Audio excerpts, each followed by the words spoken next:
Good morning বন্ধুরা, আশা করি তোমরা সবাই ভালো আছো আর আমিও ভালো আছি। তোমাদের সামনে নতুন একটি ব্লগ নিয়ে আমি উপস্থিত হলাম। আজ খুব সকালবেলায় আমার ঘুম ভেঙেছে, তার কারণটা আমি বলছি। তো আজকে হচ্ছে সোমবার 28শে এপ্রিল।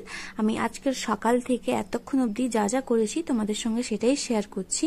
তো দেখতে থাকো বন্ধুরা। আজ সকাল 5:30টার সময় আমি ঘুম থেকে উঠেছি, এই কারণ আজকে মর্নিং স্কুল ছিল সুভাষের। তো ও উঠেছে 4:30টার সময়, কারণ ওর একটু মানে যা যা কাজ থাকে একটা জায়গায় বেরিয়ে যাওয়ার আগে, সেই সব কাজ করার আগেও ও যেটা করেছে, ও আধ ঘন্টা হেঁটেছে, তারপরে ও বেরিয়ে গেছে। তো ওর ওটা ডেলি রুটিনের ভিতরে বলতে পারো। তো ও ডেলি 30 মিনিটস থেকে 1 ঘন্টা ওয়াকিং করে। তো আমারও সেই অভ্যেসটা একটু একটু তৈরি করছি আর কি। দেখা যাক আমি কতটা কি করতে পারি। আর দেখো, আমি সকালবেলা চারপাশে যে পরিবেশটা শান্ত নিরিবিলি ছিল, আমি সেটাই তোমাদেরকে এতক্ষণ দেখিয়ে দিলাম। আর উপর রেডি হয়ে গেছে, এরপর বেরিয়ে যাবে। তারপর আমি বাকি যা যা কাজ করছি সেটাই আমি তোমাদের সঙ্গে শেয়ার করছি। তো আজকে ওর স্কুলের ব্যাগটা নিয়ে যায়নি এই কারণেই, কারণ স্কুলের ব্যাগটা চেনটার একটু প্রবলেম ছিল। হঠাৎ করে আজকে চেনটা পুরো কেটেই গেছে, তো ও সেই জন্য সেটা নিয়ে যেতে পারেনি। সে কারণে একটা হ্যান্ডব্যাগ নিল, যেহেতু শুধু খাবার নিয়ে যাচ্ছে আর তেমন কিছুই নিয়ে যাওয়ার মতো আজকে নেই। তো সে কারণেই একটা হ্যান্ডব্যাগ নিয়ে ও বেরিয়ে যাচ্ছে। আর দেখো বন্ধুরা, আমি সকালবেলা প্রত্যেক দিন উঠে 1 গ্লাস গরম জল খাই। তো এই অভ্যেসটা আমার ছিল না, এমনি নর্মাল জলই খেতাম। তবে গরম জল খেলে অনেক উপকার পাওয়া যায়, অনেক জায়গায় দেখছি। তো ওই কারণেই আমি গরম জলটা খেয়েছি, মানে খাই আর কি।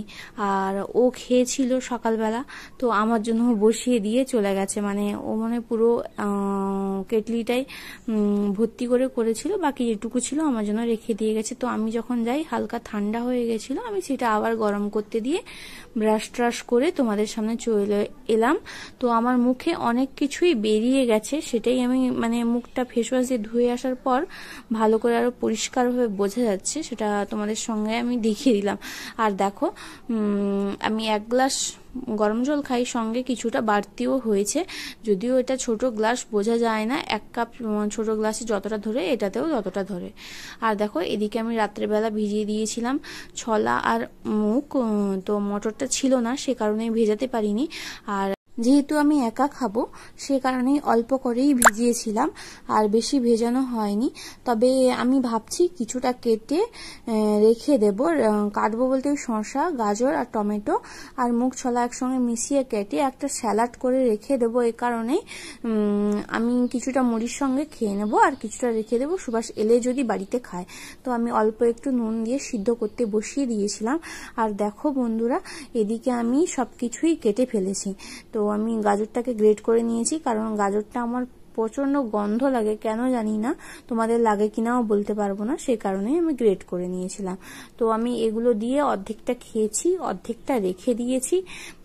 তো আমি তারপরে চাটা খেয়ে তোমাদের সঙ্গে চলে এলাম। যে সকাল থেকে বিছানাটা গোছানো হয়নি, বাকি সব কাজই হয়ে গেছে, কিন্তু বিছানাটা পড়েছিল এই কারণেই আমি বেডশিটটা চেঞ্জ করব বলে, কারণ বেডশিটটা ভেতরে ছিল, ওটা বের করতে মানে সময় লাগবে, সেই কারণেই আমি একটু দেরি করছিলাম চেঞ্জ করার জন্য।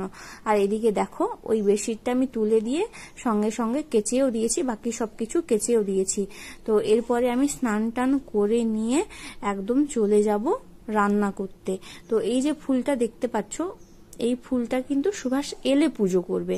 এখন বাজে 10:30 আমার ঘড়িতে, কিন্তু ঘড়িটা 15 মিনিট ফাস্ট আছে, তাই 10:15 বাজে। আর আজকে দুপুরের মেনুতে এই ছিল। তোমাদের ভিডিওটা কেমন লাগলো জানিও। আজ এই পর্যন্তই, পরে আবার নতুন ভিডিও নিয়ে আসবো। সবাইকে টাটা।